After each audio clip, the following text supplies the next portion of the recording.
the poor people of a rich country and giving it to the rich people of a poor country. Yeah! Yeah!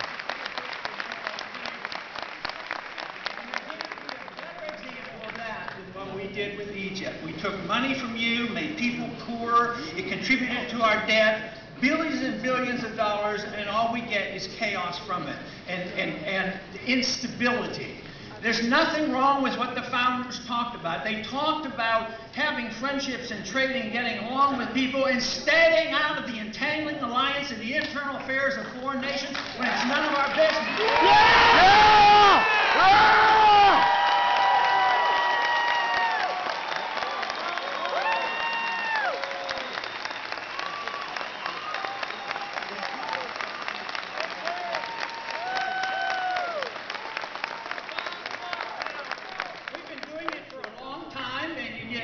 Of relative stability. It was relative stability when we were propping up the Shah, but it ended up with bad results. We ended up with the Ayatollah, and now we have a problem on our hands.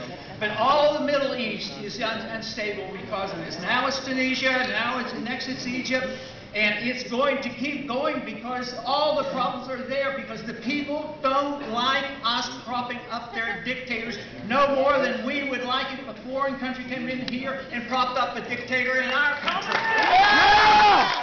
Yeah!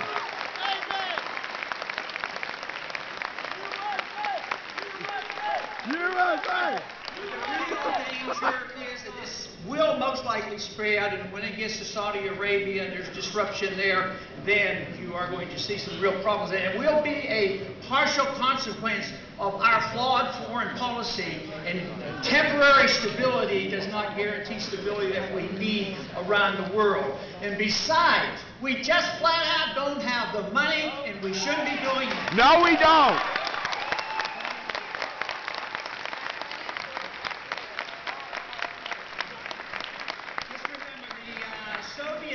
Did not collapse because we had to fight them. They collapsed for economic reasons. Guess where their final plunge was on their empire? Afghanistan. So it makes no sense for us to think that we can keep troops in 135 countries, wow. 900 bases, and think we can do it forever. So no matter how badly you want us to do that, it's time to reassess that foreign policy. It's time for us to bring troops home. We've had troops in Japan since World War II and in Germany.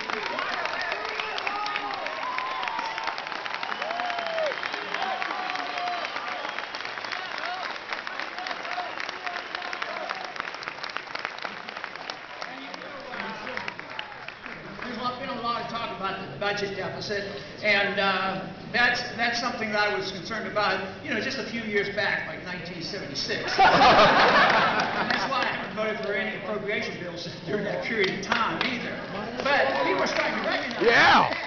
We have to do something about it. We have to have a balanced budget amendment and all these things. But unfortunately, even in spite of the improvement in the Congress right now, we don't have the votes, which is tragic.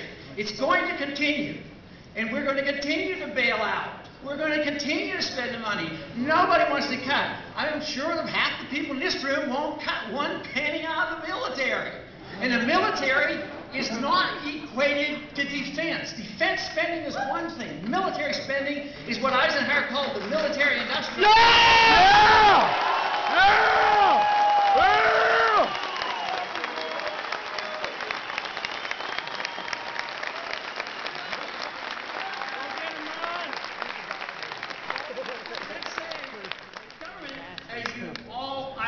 Would agree, is out of control, and it's very hard for us to get a handle on it.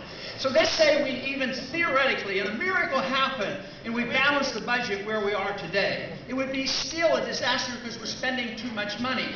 But it wouldn't change a whole lot. When a crisis comes, guess what happens? Guess who does the bailing out? The Federal Reserve used $4 billion to pass out without congressional approval, and most people say, oh, well, that's the Federal Reserve's job to do that.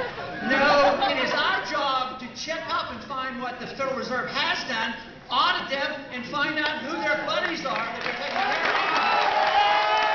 Yeah!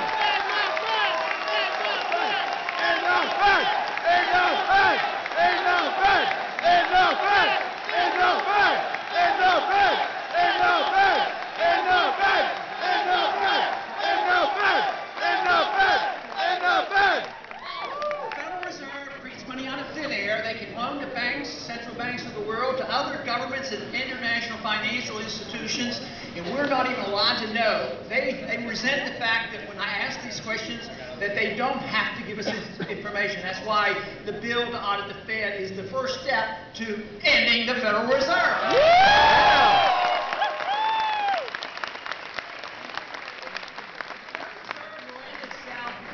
Destroy the dollar since the Fed came into existence since 1913. They've eliminated 98% of the value of the 1913 dollar, and it's continuing erosion.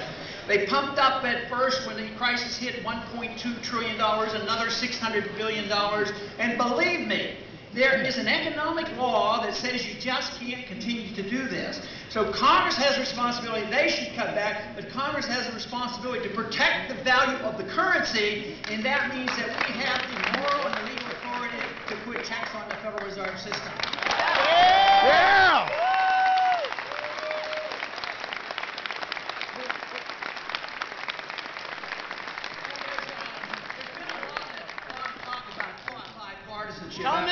We need bipartisanship.